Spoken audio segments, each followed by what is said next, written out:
Let's queer up politics. An attack on one is an attack on all. Army veteran Blaha runs for Congress to defend LGBTQ+ rights. Army veteran and former combat medic Dylan Blaha says he's running for Congress because an attack on one is an attack on all. What's happening right now to trans people, to the LGBTQ+ community, is not okay. Somebody needs to stand up, end quote. Speaking to The Advocate, he explained that he was raised to believe in equality and can't stay silent as transgender people, drag performers, and queer Americans are targeted. A lifelong ally, Blaha's campaign blends his personal convictions with his military experience. He said, quote, "The military taught me that silence and inaction carry consequences. When governments stop valuing human life, it starts small, and that's why you stand up early," end quote. Calling himself a fighter ally, Blaha said his campaign includes trans and non-binary volunteers, developing data-driven policy proposals to strengthen non-discrimination protections, as no human should be left behind. He links equality with economic justice, stating, quote, "You can't separate equality from affordability. The trans woman sleeping in her car because she got fired deserves housing just as much as the single mom who can't afford rent," end quote. Blaha's unapologetic stance places him among a new generation of progressive Democrats unafraid to champion queer rights.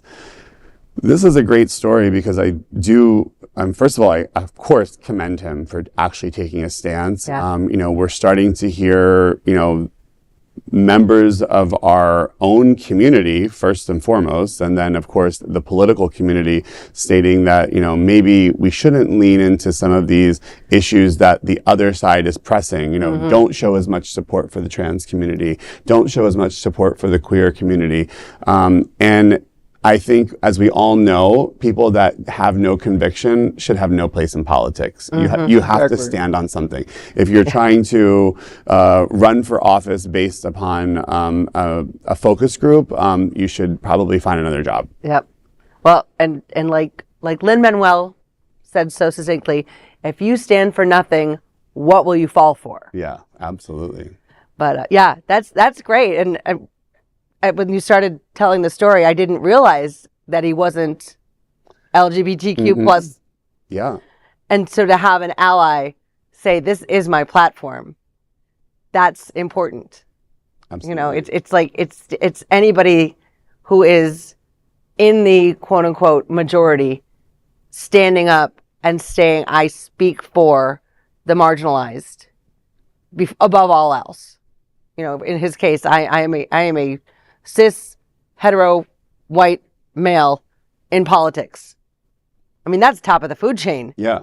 And he's saying, "I'm lifting everybody else up." And I think that's great. And, hopefully we'll see more of him. I hope so. I like the fact that I was from Illinois, my home state. Who was an unknown person became a senator and became president was from Illinois, too. I'll find out what Congressional 13 is. It may be one of my former districts. Yeah, I'm definitely going to follow his someone campaign. To stand up for reality and truth.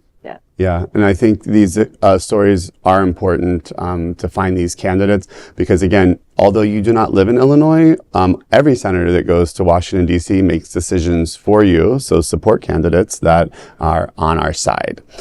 There is no other queer nonprofit media platform like this in the entire world. Support our LGBTQ stories by sharing them and subscribing to Queer News Tonight.